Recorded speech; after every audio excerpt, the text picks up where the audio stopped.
এই জায়গাটা হচ্ছে প্রচন্ড পরিমাণ ঢেউ। এইখানে যদি কোনো রকমে পা পিছলে পড়ে যান, আপনার মানে কেল্লা ফতে আপনাকে শ্মশানে নয়তো কবরস্থানে নিয়ে যেতে হবে। কারণ এখানে এত পরিমাণ ঢেউ, আর ঢেউয়ের সাথে বড় বড় পাথরগুলো। এই ছেলেগুলো 50 টাকার বিনিময়ে লাইফে রিস্ক নিয়ে যাত্রীদেরকে পারাপার করে ওই পারে নেওয়ার জন্য, বিনিময়ে ওদের পরিবারের ভরণ পোষণ করে ওরা।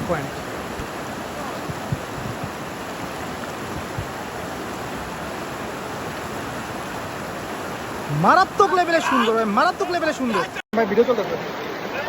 আমরা হচ্ছে যে এই নদী প্রথমে আমি ভাবছিলাম যে আসলে পায়ে হেঁটেই পার হওয়া যায়, বাট পরে যখন নামলাম দেখলাম যে আসলে গভীরতা অনেক গভীর, এবং হচ্ছে স্রোতে আসলে দাঁড়ায় থাকার মতো না, আপনাকে নিয়ে ভাষায় নিয়ে চলে যাবে। আর মানে মারাত্মক স্রোত।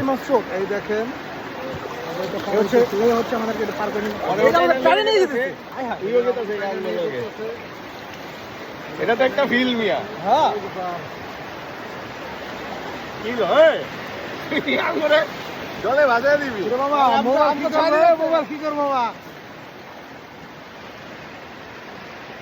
এটা খুবই পারতাছস না? আচ্ছা রিল্যাক্স রিল্যাক্স ধর, হ্যাঁ রিল্যাক্স ধর। ওই যে মামার অনেক কষ্ট হয়েছে, এই জন্য এইতে সমস্যা নেই, এই জন্যই চলতেছে। আমরা এটার উপর বসে আছি। ভয়ানক, মানে আমি ওই রং জায়গা দিয়ে ওই রং জায়গা দিয়ে এই জন্যই পানি বাইরে গেছে বুঝছে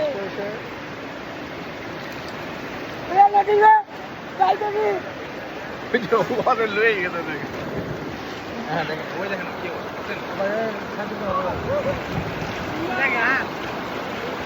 আর উপরে করে পায়ের মধ্যে চাপিয়ে রেখে দিয়েছে। আর উপরে করলে উঠতে পারবো না। পাথর করে পাথরই করে যান, পাথরই করে যাওয়া লাগবে, পাথর খারাপ হয়ে যাওয়া লাগবে।